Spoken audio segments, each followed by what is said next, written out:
कि हवा इतनी खराब है, पानी इतना खराब है, सब्जियों में इतना एडल्ट्रेशन है, नकली अंडे पकड़े गए, 400 से 500 कुंटल पनीर नकली पकड़ा गया। खाक विकसित भारत की तरफ बढ़ रहे हैं हम। मैं तो बस एक बात कह रहा हूँ कि हवा इतनी खराब है कि लोगों की मौत हो जा रही है। पानी इतना खराब है, आपने देखा भी एमपी में कि इतने सारे लोग पानी पी के मर गए। सब्जियों में इतना एडल्ट्रेशन है कि आज से 10 साल पहले जो हमारे धनिये में खुशबू आती थी, हरे धनिये में, वो अब नहीं आती। हमारे अदरक में जो चरपराहट थी वो अब नहीं है। लेकिन आप अमेरिका जाएंगे, आप यूरोप जाएंगे, आप देखेंगे वहां का अदरक और वहां का धनिया अभी भी वैसा ही है। थोड़े दिन पहले न्यूज आई कि नकली अंडे पकड़े गए। उससे पहले न्यूज थी कि 400 से 500 कुंटल पनीर नकली पकड़ा गया। भाई क्या तो भारत सरकार कर रही है और क्या फसाई देख रहा है आदमी।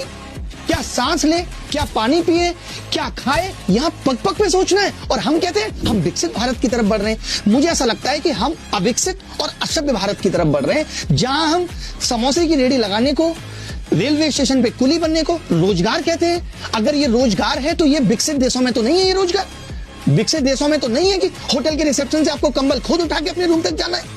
अगर ये रोजगार है तो, और हम कह रहे हैं हम विकसित होने की राह पे हैं। किस एंगल से विकसित होने की राह पे? जहां पे जो किताबें मेरे पिताजी ने पढ़ी वो मैं पढ़ रहा हूं, और जो मैंने पढ़ी वो मेरा बेटा पढ़ेगा।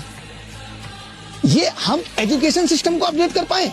जो एजुकेशन सिस्टम 4 से 5 साल में अपडेट होना चाहिए वो यहाँ 15 साल में नहीं हो रहा। हम अपडेशन की खबर ले आते हैं, न्यू एजुकेशन पॉलिसी ले आते हैं, और इंप्लीमेंटेशन के नाम पे कुछ भी नहीं है। सारा गेम तो प्रायोरिटी का है। हम चाहें तो एक देश एक चुनाव आज हमारे लिए प्रायोरिटी पे है, बट एजुकेशन थोड़ी है।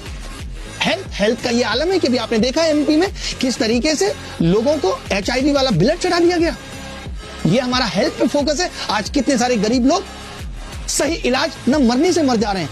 अभी सुनने में आ रहा है कि लास्ट 2 साल में जिन लोगों ने रेबीज की वैक्सीन लगवाई है वो वैक्सीन नकली थी।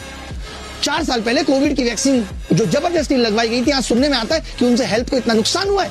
ना हमारा फोकस हेल्थ पे है, ना हमारा फोकस एजुकेशन पे। खाक विकसित भारत की तरफ बढ़ रहे हैं हम।